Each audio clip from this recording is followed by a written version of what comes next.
Just curious about this because we're about to get into the situations that are taking place at these airports. And we were talking about how many travelers right now are probably going to experience delays and just disruptions in their traveling plans because of the reduction in air traffic by the FAA. But another big thing that we know that can also delay is the weather. Are we seeing any, at least along the East Coast, any major weather systems that could even further add on to any of these delays? So we're really not seeing too many problems right now, Eugene. I can tell you that across the area up around the Great Lakes region, there's a little bit of wet weather. We are going to see that potential for severe storms back across Kentucky and Tennessee. I think about maybe connecting flights through Nashville potentially impacted, or Lexington. Most of the major hubs not really looking too bad today as you look at that map there on the screen. But I do think around the northern Great Lakes region, we've got some rain and maybe a little bit of snow there. Things looking pretty good across the southeast, although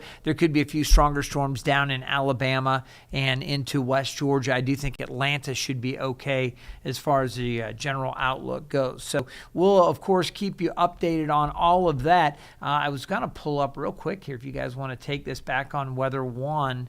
If it pulls up, you're going to see the official kind of travel maps and the delays as we take a look. You can see over the eastern half of the country, early Friday, it's all green. As we go midday, a few stronger storms down in southern parts of Alabama into Georgia. That stuff up around the Great Lakes region, you see maybe some minor issues extending down across parts of the Ohio River Valley. As we go late Friday, better chances for some of those stronger storms impacting possible travel there for portions of, say, Kentucky into West Virginia, and then down across southern Alabama and Georgia, maybe a few stronger storms there. That shifts farther south late tonight into early Saturday. So hopefully that answers your question, Eugene. No, that was great, Craig. Thank you so much for that, because that's just that added layer that a lot of travelers today, they're hoping, man, I hope I don't have to deal with weather too. So that and these storms fairly isolated, but again, you may see some impact, so we'll keep an eye to all that and keep you updated from the weather team.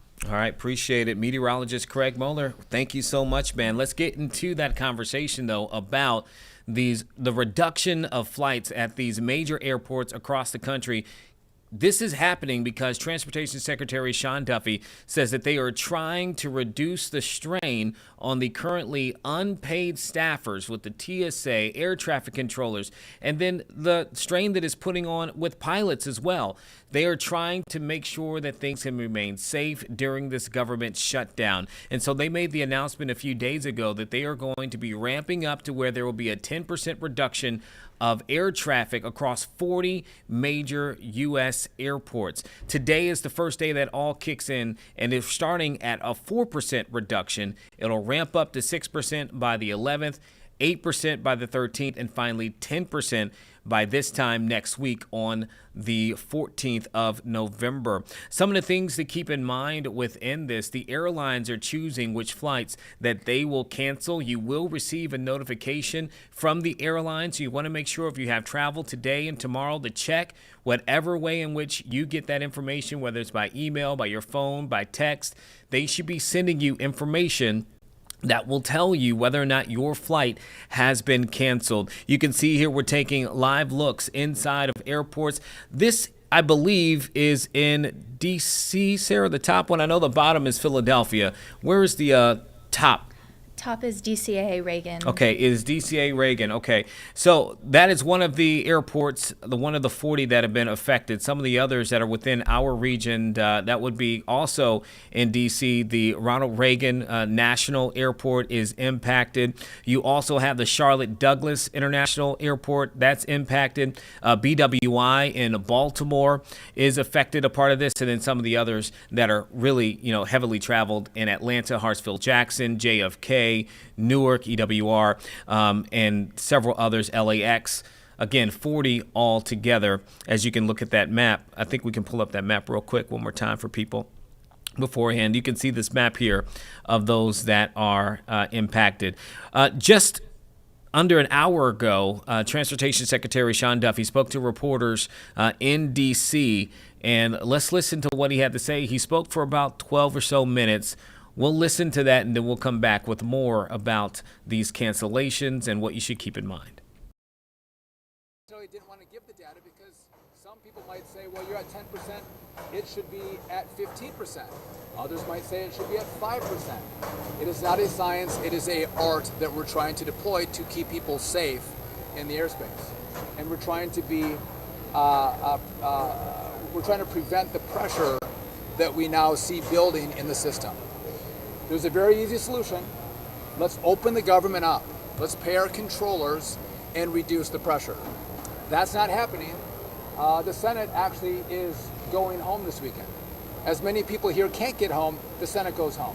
They should be here every day, every weekend, every week trying to find a deal so we can open the government back up. Mr. Secretary. I'm not done. I want to talk to you about the data. So first, some have asked what's happened in the airspace. So a few points that we look at that are sending us in the wrong direction. Right? So number one, loss of separation in the airspace. So that's the minimum distance we keep between aircraft to keep them safe. We've seen breaches, more breaches in regard to that loss of separation. We see more incursions on tarmacs throughout the country. And we have more complaints from pilots about stress from our air traffic controllers and more complaints about the lack of responsiveness from controllers. So that data is going in the wrong direction, not in the right direction, which made us make the decision we have to actually take additional measures to reduce the pressure in our system. I want to make one comparison. I'm getting sniped at by some Democrats. I don't like it. I didn't put us in this situation. They did. We were here 10 months ago, and I want to make a comparison only in regard to this. The FAA didn't look at the data to say there were near misses in this airspace between helicopters and fixed wing aircraft. They didn't see the data. We learned from that. So now I'm looking at the data and seeing pressure, and we're going to take action. The safety team at the FAA reviewed that data. The administrator looked at it. These are the recommendations that have come from the FAA safety team. But you want us to look at what we see with regard to data and make really good decisions to keep people safe. That's what we've done today. I think it's the right decision. And again, I want to hear from passengers. Ready to take your questions or anyone else. How would you rate the airline's response, and what would you say to passengers who are frustrated with cancellations and delays? The airlines have been good partners. They don't love this. They're going to lose millions of dollars because of this. It's challenging for them to take down flights. And to those passengers that are upset, listen, call your Democrat senator. 14 times they voted no to open up the government. Those in the House that are sniping at me, they voted no to open up the government. And again, you can have votes. There's a process on how this is supposed to work in the Congress. Shutdowns are not the way you get your will and your way if you've lost elections. You introduce bills, you debate, you vote. That's what you do. And if you can't get what you want, you don't shut the government down and inflict this pain on the American people. Yes.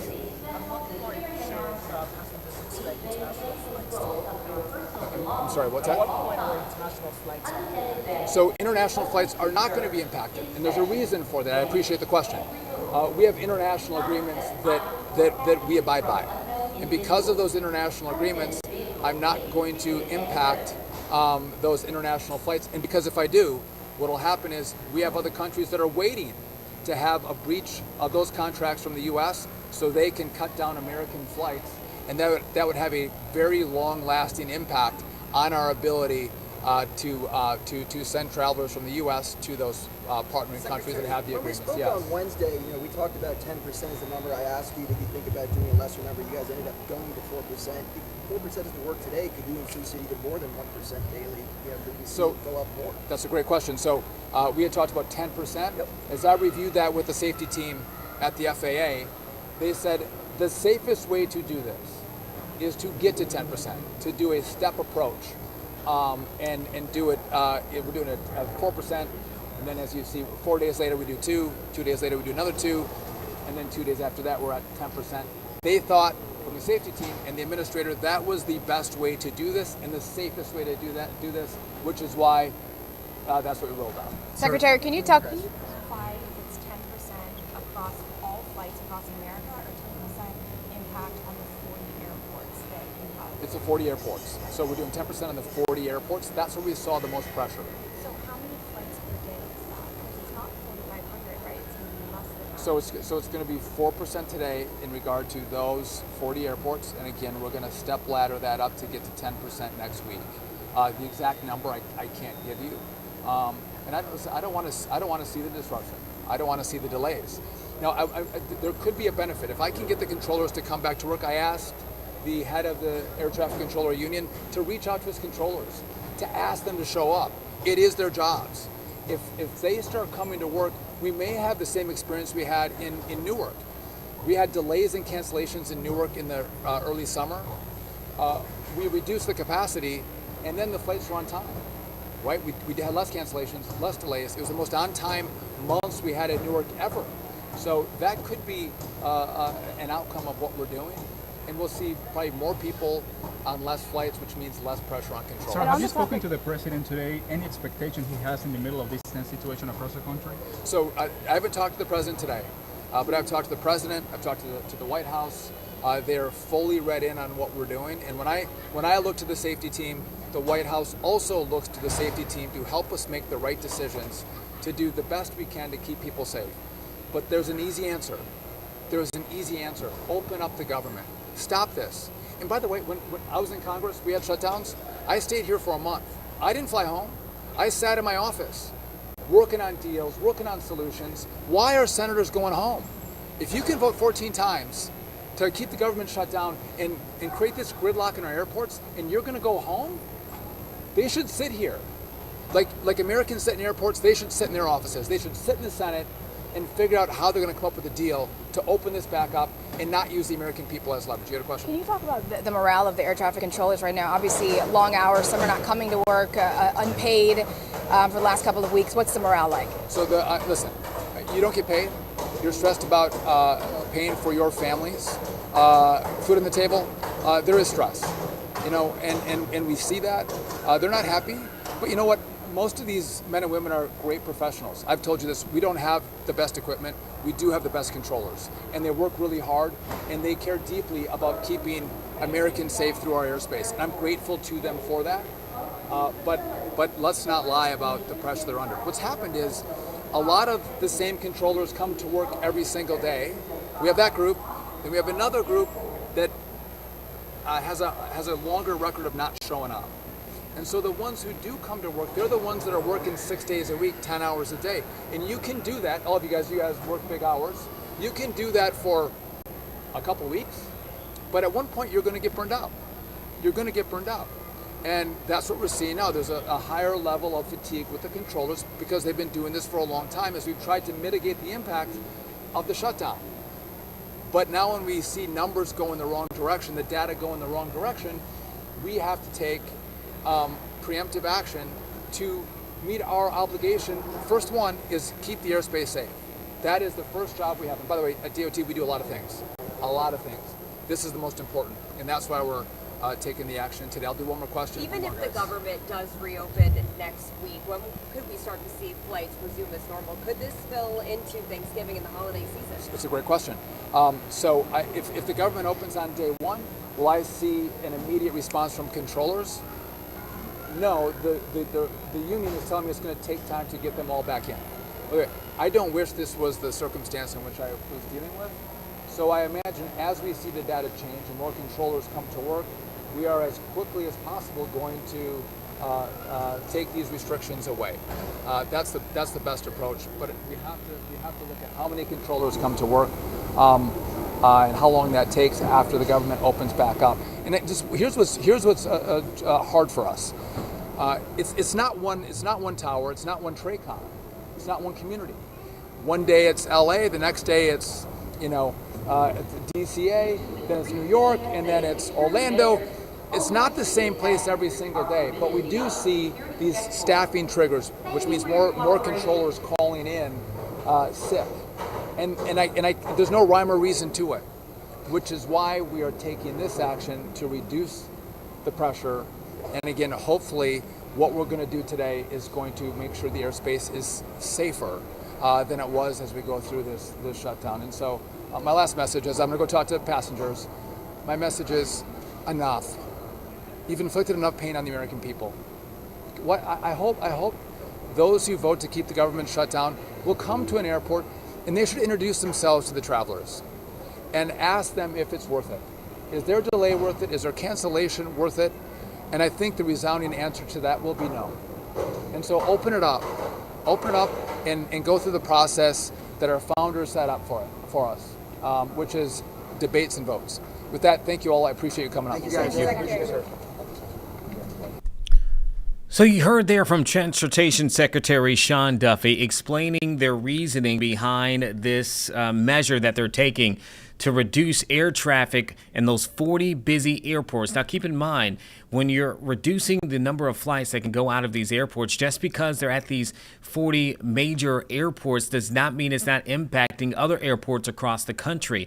There are flights that are going to smaller airports across the country that won't be making it today because of these cancellations. So that's going to impact people across the country. But you heard them say there, they're trying to do this so they can alleviate the pressure that they're seeing on their TSA personnel and also on the air traffic controllers, pilots, staff, just in general. And he mentioned, Sarah, if you heard him there, back earlier this year, there are all of those delays and the issues with EWR in Newark. I remember I was flying to Newark a few different times, and it was terrible. It was such a task.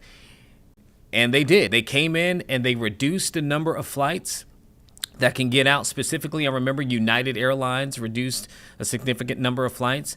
And it did get a little bit easier in the kind of weeks after that, since the last time I had to go back to Newark. That is the approach, it appears, that they're taking with this. But Sarah, we're right there near the holidays, and I can't imagine how others are feeling today if they're going to the airport wondering if their flight's going to be delayed, or worse, their flight is canceled. Yeah, I was going to say, at least if you have a flight in a few weeks, you can kind of prepare yourself. But people who are flying today, in the next 2 days, 3 days, they had no time to prepare really, because they probably had these flights booked for so long. Yeah. I believe the airlines made their decisions, most of them yesterday, which ones are going to be canceled today and tomorrow. But to your point, if you've been waiting on a trip for weeks now, I don't typically book my flights too far in advance, but I know people who plan it way in advance. You are probably today frustrated because of that. Now, with that, let's go down the list of how many cancellations that we are seeing so far. All right, we know at least there were more than 800 cancellations across the country this morning. That's according to FlightAware. Some of the airlines will go by cancellation numbers. American Airlines, as of this morning, had already canceled 220 flights. United, 200 cancellations, Delta 170 cancellations. Remember, for these various airports that you're seeing on your screen, as you heard Sean Duffy say in that, today is not 10%. They're not going all the way to 10%. They're stepping this up. Today is a 4% reduction. All right, that is what they're asking of these airports to do. It will get to 10% if this shutdown continues into next week. Remember, we're at 38 days, the longest in U.S. history, and we know we're going to get to at least 39, and you can imagine into 39, 40, 41, because if the Senate's not able to do something when they convene today at noon, we're going to go into the weekend, and the House has not been in session for more than a month at this point. Let's take a look now, Sarah. I'm going to pull up Scan PC real quick. And so I know there's probably the question that people have regarding what they are owed in a situation like this. Now, the FAA has said on its site that if you are experiencing a cancellation because of this, you are owed your money back. All right. The airline can rebook you at no cost, or they can also reimburse you. Okay, so that is something you are owed. I'm taking a look right now. This is Delta. Delta is one of the airlines that has put out a media release in compliance with all of this. You can see here that Delta is saying that they've received that directive from the FAA and the U.S. Department of Transportation to reduce flights, right? And so I'm just going down here reading what they have. if you have a Delta flight that's been canceled, you should already have been notified of the cancellations for today and for tomorrow. They also say that they are adding more flexibility to customers who are traveling with these impacted flights. And they are also allowing for people to change, cancel, or refund their flights, including basic flights, right? Which typically you can't do that, right? It's one of those take it or leave it type of deals without penalty during this travel period. Delta has something like that. I've also looked at United. They have something like that as well on their flights. American. Most of the major airlines have some kind of written thing like this. So if you are trying to figure out what your options are in all of this, they have it listed. Go to your website, check your phone. If you're trying to book a flight and you haven't booked that yet, you're wondering how this could potentially impact you. One of the things that we heard from today on Daybreak from an expert is that they're advising people, if you can, to even book a backup flight. Okay, if that's something that is even doable for you. Let's see, I want to pull up something else here. Looking at FlightAware. This is a tool that is used to kind of track the impact of flights and where flights are currently, et cetera, et cetera. They have a tool in here that can look at delays and cancellations, and this is what I have pulled up right now. I'm going to look at the origin airport here in the middle. Remember, today the directive has been to have 4% reductions at these 40 airports. All right. So Chicago O'Hare is one of them. You can see their cancellations, 3%. I mean, if we go down the list, you can see they're all approaching pretty much 3% at this time. 3%, 4% in Phoenix. But you can see there, let's see if I can find Charlotte. Looks like it's currently at 2%. Again, this is current to FlightAware, what they're tracking. BWI down here with 3% with 12 flights that have been canceled. Chicago O'Hare with 40 flights that have been canceled up here as well, and 57 delays. So this is a tool that I use every once in a while to track flights, but also to see what kind of impact that we're seeing. What are you seeing, Sarah? I just see that on the left side it shows which airlines have had the most. So it looks like SkyWest, which I've never heard of SkyWest, actually. I wonder if SkyWest is one of the subsidiaries of one of the larger airports. I mean, airlines. Right. A lot of times that's what you'll see, like Endeavor Air and Envoy Air, PSA Airlines. Some of these they work underneath like the Deltas and the Uniteds and the Americans. And in some cases, multiple of them. So they may have multiple of their flights based from those airlines, and that's where they're kind of the major airlines are getting their reductions from. Yeah. So that may be a part of it too. Yeah, it looks like Southwest is second. Mm-hmm. United's in the top 5. Yeah, that's what it looks like as it is in numerical order there. And I think we did hear from Transportation Department officials when they announced this, that said they expected a lot of the airlines will probably look at some of the smaller kind of flights. It's up to the airlines to figure out how they're going to do it. So if you're in maybe like a smaller flight, that might be something that they might think, okay, this is not a full flight, or we have loyal customers who are flying this flight. I imagine all of those are things that they are processing and taking into consideration within all of this as well. What are you looking up, Sarah? I was just curious about if Norfolk is listed on that website, and it won't let me search for it. So I have before. It is listed on here if you search for by airplane, airport. Gosh, I can do my words today. Here we go. RF. I'm going to show people there. So here you go. You can see Norfolk International, 3%. But I think it's important to note here, too, that Norfolk International is not among the airports that's listed or affected by this directive. All right. We just have a lot of connectors. We do. And actually, you know what? On that, let me pull something up here. I mean, you can keep it up. We'll show people kind of the tabs if you want. Just go into one thing. Let's check Norfolk. Let's check. So these are the arrivals that are coming in. So let's see if they have any cancellations, any of those major airlines and flights. Okay, here we go. We have a cancellation. That's JFK. A flight from JFK this morning to Norfolk was canceled. Let's see if we can go up a little bit further back now and look at departures. We see a flight from DC is delayed. We have some delays out of Charlotte. But here we have a cancellation in New York, JFK. So, that's the kind of stuff we might see here. We have a cancellation from Charlotte. Again, those are two of the airports that have been impacted by this. Another cancellation there from to JFK. So if you are flying out or out of Norfolk, maybe that's one of the things you want to check. Make sure in the coming days that those flights to those areas are still available. So an interesting day, Sarah, when we think about we're getting closer and closer to the holidays, and we're not yet really seeing any evidence that the Democrats and the Republicans in Washington, D.C. are any closer to reaching a deal on this government shutdown. And you have to imagine a few things happened this week with the elections taking place. We're getting more reports of seeing people seeing their healthcare subsidies, the next bills for 2026 skyrocketing.